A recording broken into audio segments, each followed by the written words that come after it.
Class 10 definite question মাঞ্চের 323 পেজে চলে এসেছি। দত্তপুকুর মহেশ বিদ্যাপীঠ যে স্কুলটা আছে সেই স্কুলের আজকে আমরা সেট কমপ্লিট করব। তোমাদের মধ্যে থেকে একজন ফ্রেন্ড কমেন্ট করেছিল যাতে দত্তপুকুর মহেশ বিদ্যাপীঠ এইটা আমি কমপ্লিট করিয়ে দিই।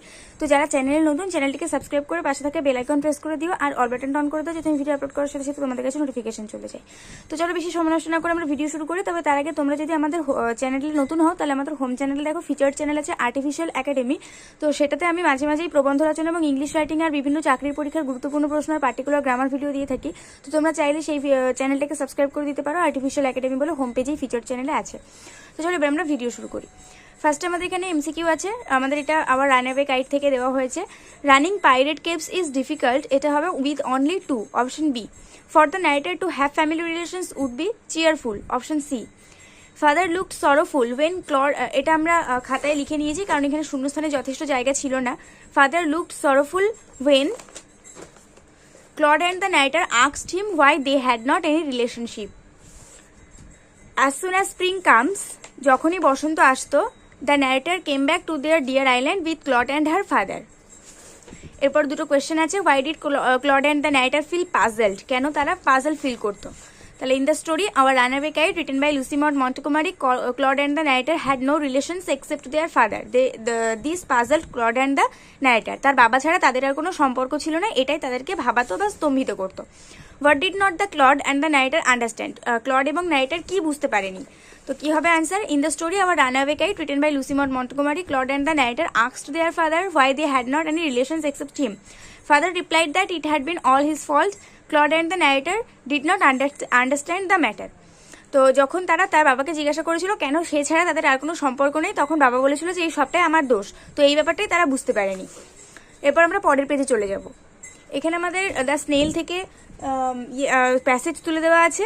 এবার এখানে আমাদের যে কোয়েশ্চেন দুটো আছে সেটা আমরা দেখবো।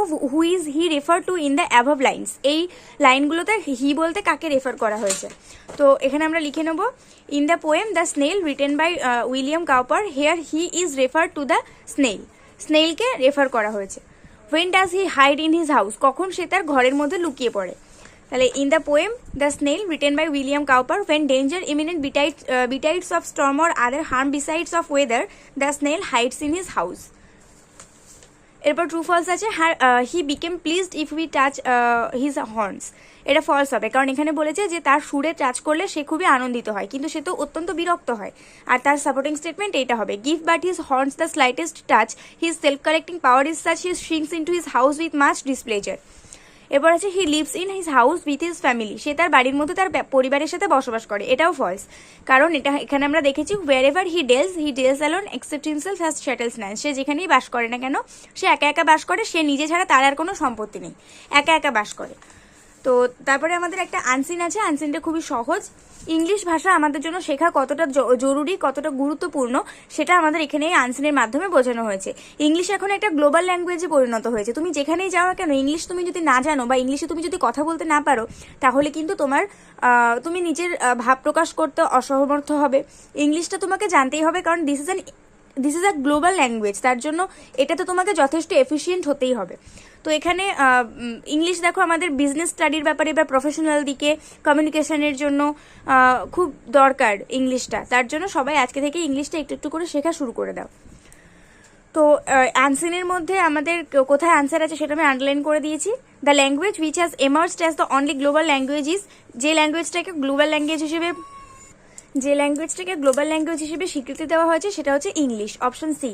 Language experts believe that learning a language without literature is, এটা হবে নট ইফেক্টিভ কারণ এখানে দেখো লেখা আছে যে but language experts believe that learning a language without literature is not effective. কোনো একটা ভাষা তার সাহিত্য ছাড়া শেখা কোনো কাজেই দেয় না, তাই বলতে চেয়েছে।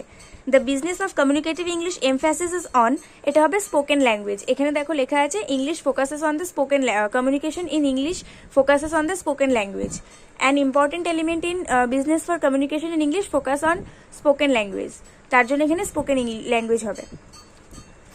তারপরে আছে most universities in West Bengal are continuing their age old syllabus as, এটা হবে learning a language without literature is not effective. কি হচ্ছে ইউনিভার্সিটিতে, পশ্চিমবাংলার বেশি ইউনিভার্সিটিতে তারা কি করে, তারা ওল্ড সিলেবাস পড়ায় এবং তারা যে ল্যাঙ্গুয়েজটা শেখায় সেটা লিটারেচার ছাড়াই পড়ায়, তার জন্য সেটা ইফেক্টিভ হয় না।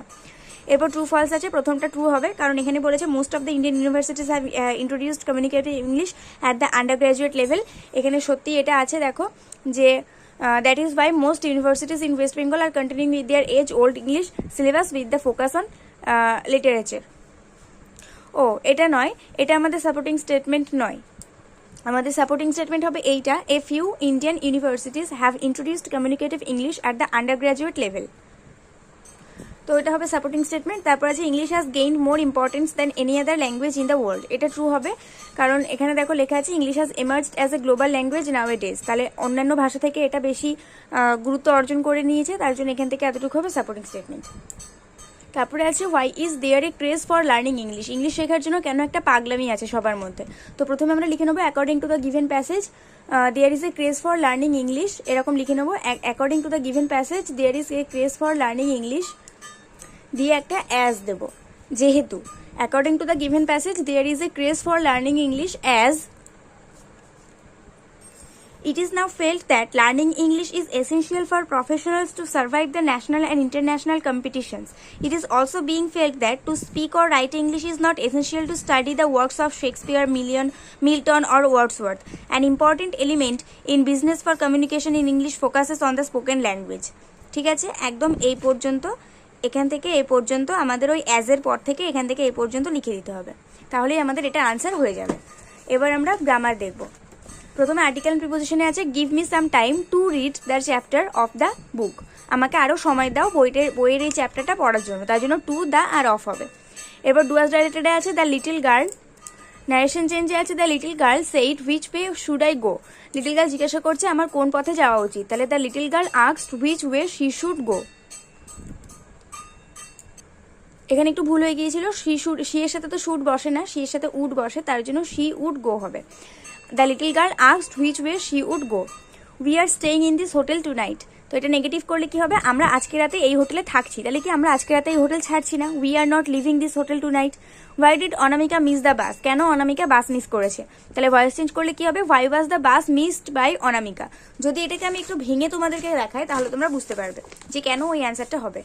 আছে আমাদের why did Anamika miss the বাস, যদি এটাকে আমরা স্টেটমেন্ট করি তাহলে কি হবে, অনামিকা মিসড দ্য বাস, কারণ ডিডের জন্য এখানে মিসের সাথে ইডি যোগ হবে, তাহলে অনামিকা মিসড দ্য বাস। এবার যদি এটাকে আমরা ভয়েস চেঞ্জ করি তাহলে দ্য বাস আমাদের আগে চলে আসবে, আর যেহেতু এটা পাস্ট টেন্সে আছে তার জন্য অক্সিলারি হিসেবে ওয়াজ বসবে, মিসডের পাস্ট পার্টিসিপাল ফর্ম মিসডই হয় by Anamika, the bus was missed by Anamika. এরপর আমরা যদি এটাকে কোয়েশ্চেন থেকে করতে চাই তাহলে হোয়াইটা হোয়াইয়ের মতন বসে যাবে, আর যেহেতু অক্সিলারি আগে বসে ইন্টারোগেটিভ সেন্টেন্সের ক্ষেত্রে তার জন্য অক্সিলারি আগে চলে আসবে, হোয়াই ওয়াজ, তারপর the bus missed by Anamika, যেটা এখানে পড়েছিল সেটা তারপরে বসে যাবে, তার জন্য why did Anamika miss the bus, এটার ডাইরেক্ট আনসার হবে why was the bus missed by Anamika.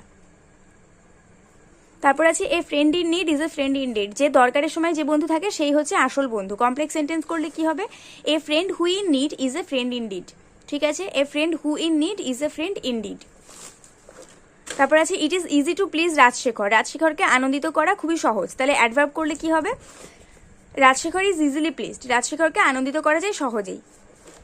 এরপর আছে he is better than me, সে আমার থেকে ভালো, তাহলে পজিটিভ ডিগ্রি করলে কি হবে, নেগেটিভ মানে উল্টে দেবো সেন্টেন্সটাকে, I am not as good as he, আমি তার মতন অত ভালো নই, তার মানে সে আমার থেকে ভালো।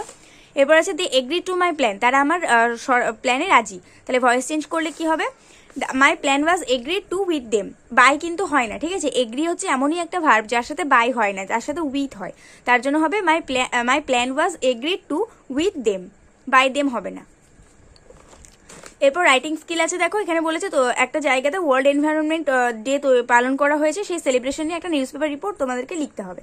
তো আমি এখানে জাস্ট একটা দিয়ে দিয়েছি, এবিসি স্কুলে তো হচ্ছে সেলিব্রেট করা হয়েছে, তো দেখো ABC high school celebrated world environment day, এরকম আমরা একটা হেডিং দেবো। তারপর কলকাতা দিয়ে 6th জুন 2024, যেহেতু 5th জুন আমাদের ওয়ার্ল্ড এনভায়রনমেন্ট ডে হিসেবে পালন করা হয়, তার জন্য আমরা রিপোর্টটা 6th জুনে লিখবো।